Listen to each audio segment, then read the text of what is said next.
So talking about Marika signs, Marika means killer. It's a very important concept in Vedic astrology. I talk about it at length in my book, The Ascendant. So check this out.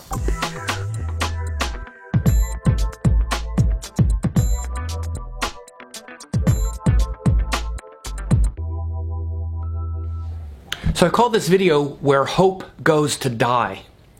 And it's a bit of a provocative title. The reason I call it that is because I'm focusing on the sign of Sagittarius, and I'm going to be illustrating a larger principle, though. And it has to do with things related to houses and the signs and a concept called Marikas. Marikas are what are called killer houses. And in Brihat Parashara Horasastra, especially in the chapter on Yoga Karakas, he describes Marikas quite a lot. And I'm pulling my book down here because I go into quite a bit of detail here in this book. And it's in this chapter where I talk about houses and the nature of planets as house rulers.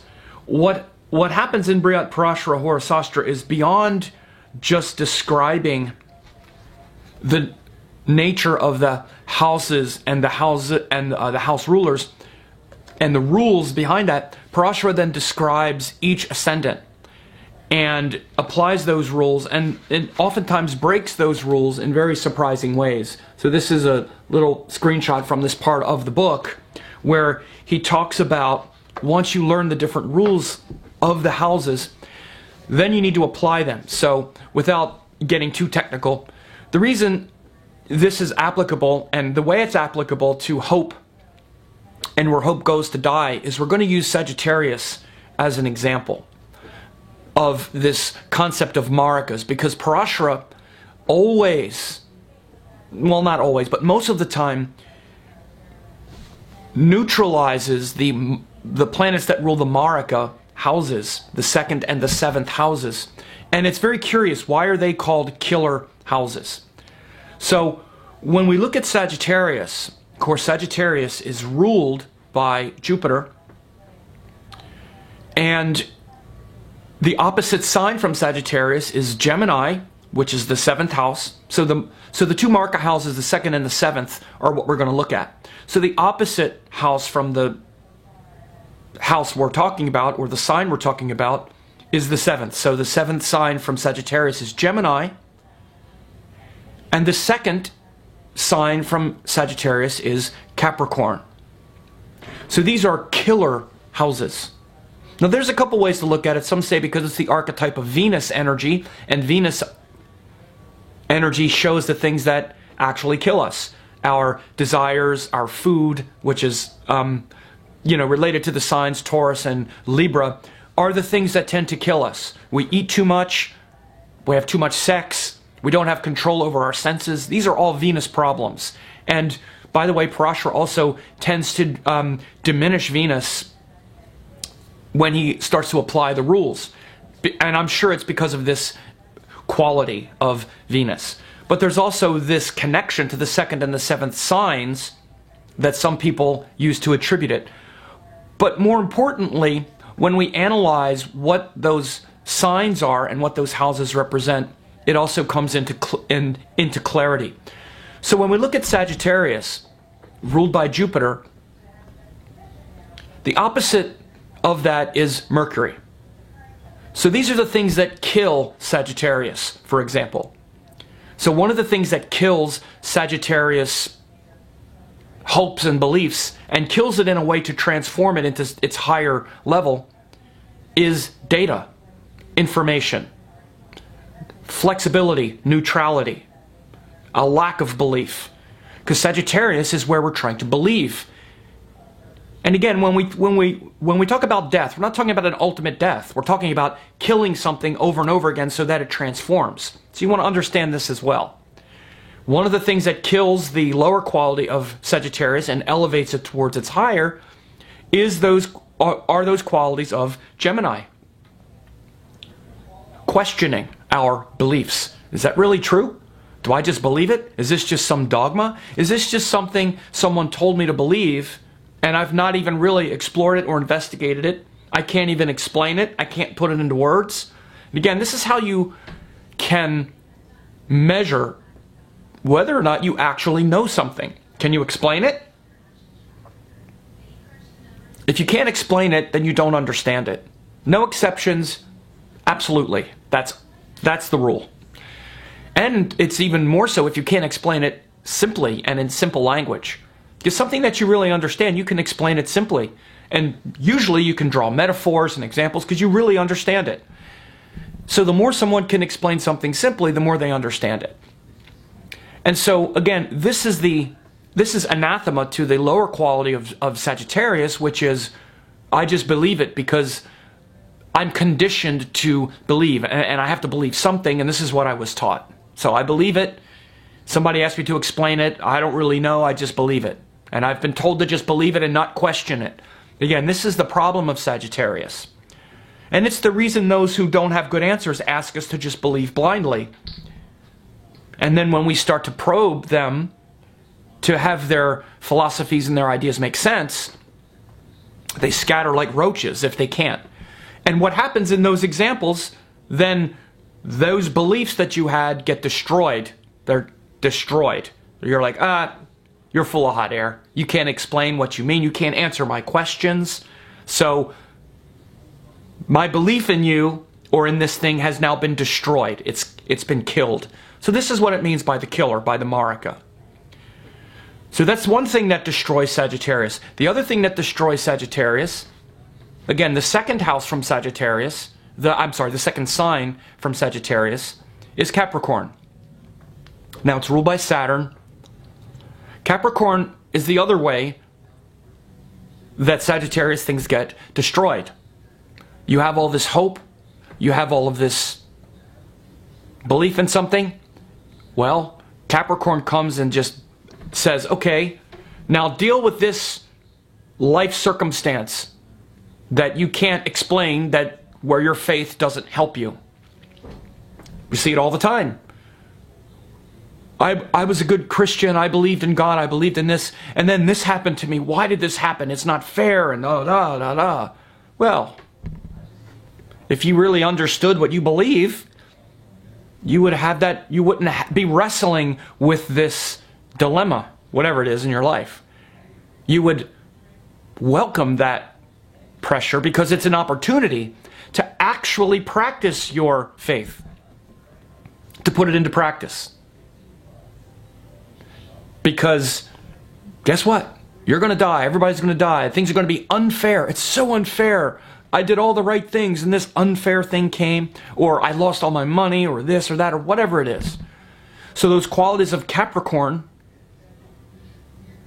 destroy the faith of Sagittarius. How did they destroy it? Because what you thought you believed and what you thought the answer meant was irrelevant until you get to practice it. And by the way, this is what happens. And in fact, the second house, as a matter of destruction, is actually where we put into practice what that thing is. In this case, we're talking about Sagittarian belief. We will see how congruent we are from the first house in the second house, because the second house is where we have to put it into practice. So I'm using Sagittarius and Capricorn, but it could be any sign. The second house from any sign, or the second sign from any sign, is the one where we need to then put it into practice. And our capacity to do that or not obviously comes back to us and shows how much of that thing we're actually doing with integrity. So these are the two things that actually destroy and transform any sign. And you can look at this in the context of signs. If I were to use another sign, let's say, I'll just do it off the top of my head. Let's say we're talking about Leo. Okay?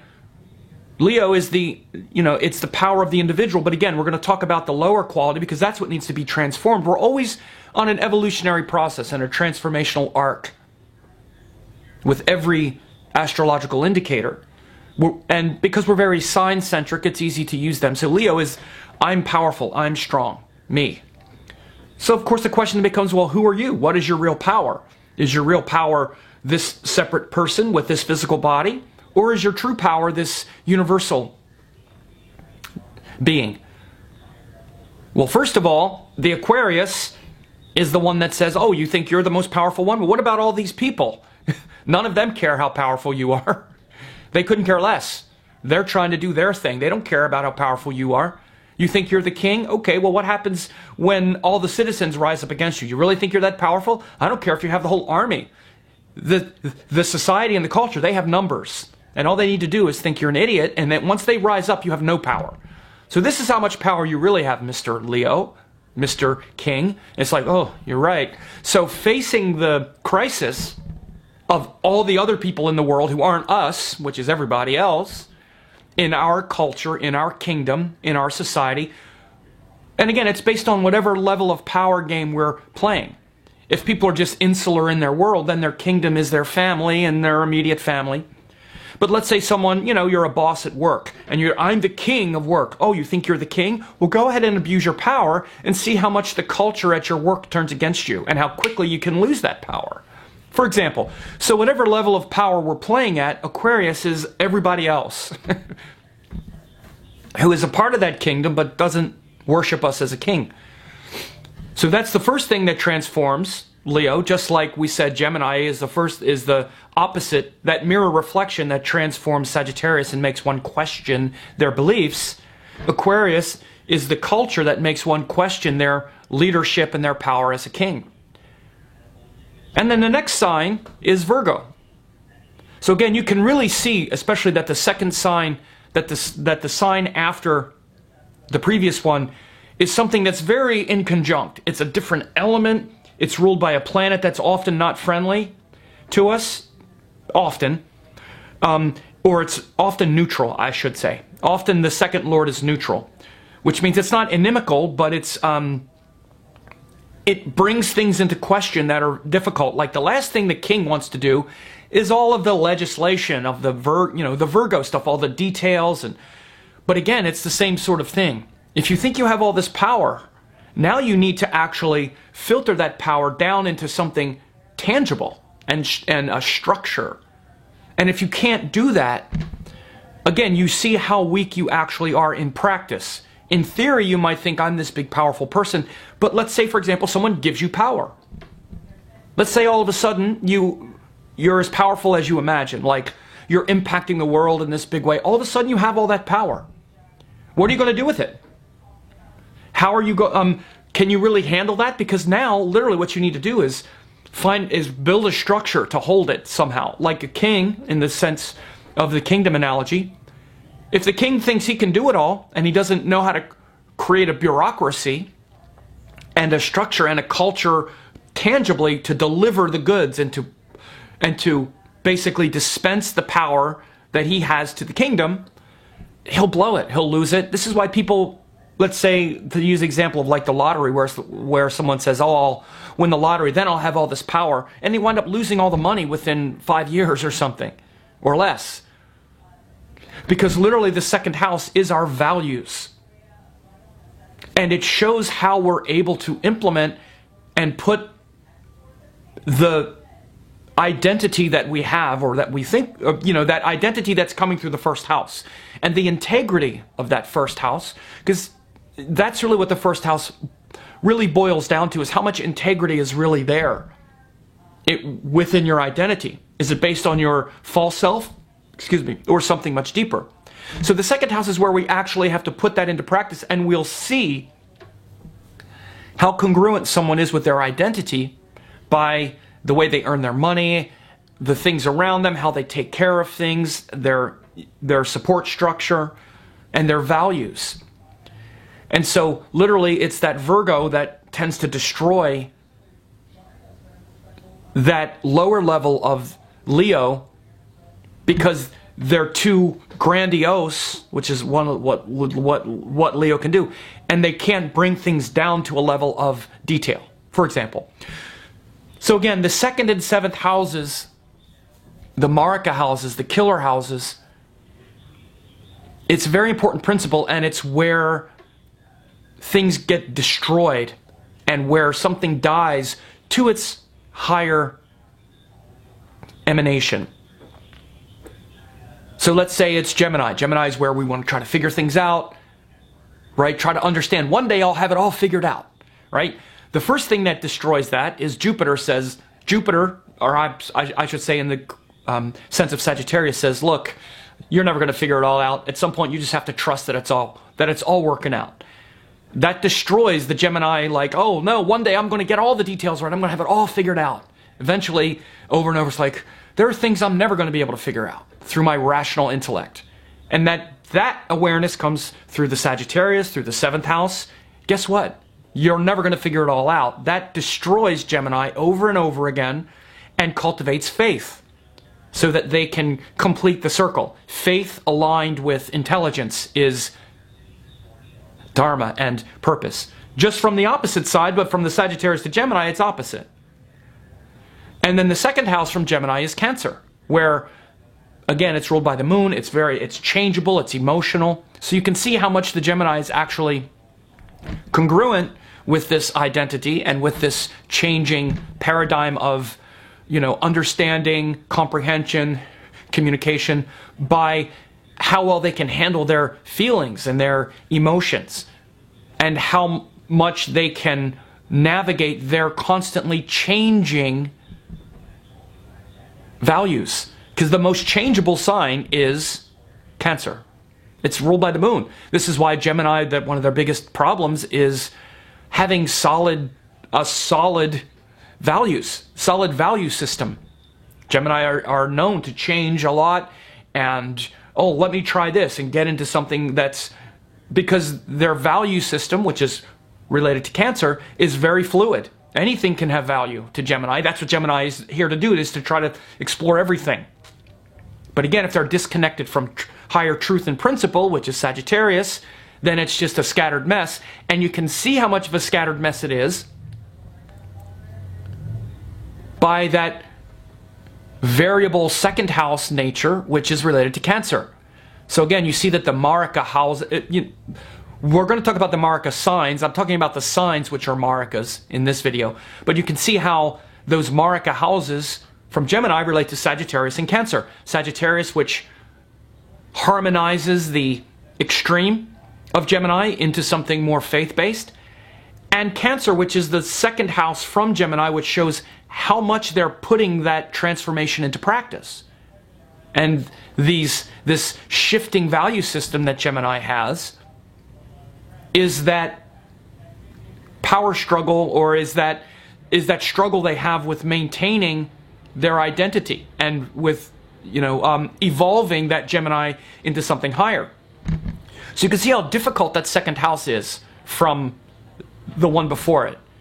It's easy to understand the 7th house because it's like the mirror image. The 2nd house is, again, when you look at it, it's something that's like, ooh, yeah, you can see how that would be hard. For Leo, the last thing Leo wants to do is Virgo. Like, no. I'll have somebody else do that. Again, but that's the greatness of Leo. The great manager can delegate that, oversee it, and see the importance of bringing all that grandiosity down to detail. Capricorn, shattering all of that hope of Sagittarius. Oh, this great thing. Capricorn's like, the hell with that. You're going to die, man. Nothing's going to save you. That ain't going to save you here. That's what Capricorn does. That's going to save you in some other dimension, but you're in this dimension now, buddy. So now what? Now what does your faith have to say? It's like, ooh, no. And Gemini, for example, we can get all inspired by that Sagittarius. Oh yeah, so I'll align all of my ideas with higher wisdom, higher purpose. Then that'll be the thing I'll try to figure out. Because again, we don't give up the fight easily. And then second from that, you see Cancer, the shifting values. This, that. How hard it is for that Gemini person to connect to the heart and integrate things into the heart, which is what Cancer is, because they're all in their head. So it just occurred to me today because I was doing some things with a student and Marika houses came up. It's a very interesting principle, and It's literally where any sign quality goes to die and be transformed. With Sagittarius, it's hope, where hope goes to die. With Gemini, it would be where the intellect goes to die. I just kind of like the, the power of that as well. With Leo, it's where our power goes to die, right? Because Leo is like, no, I'm this powerful creature. And then all the Aquarian, the Aquarius is saying, oh, really? Are you that powerful? Go ahead and control all of us. And, oh, you're really that powerful? You can't even manage your checkbook, dude. That's how powerful you are. Which is the Virgo thing. So, anyway, I hope this was helpful.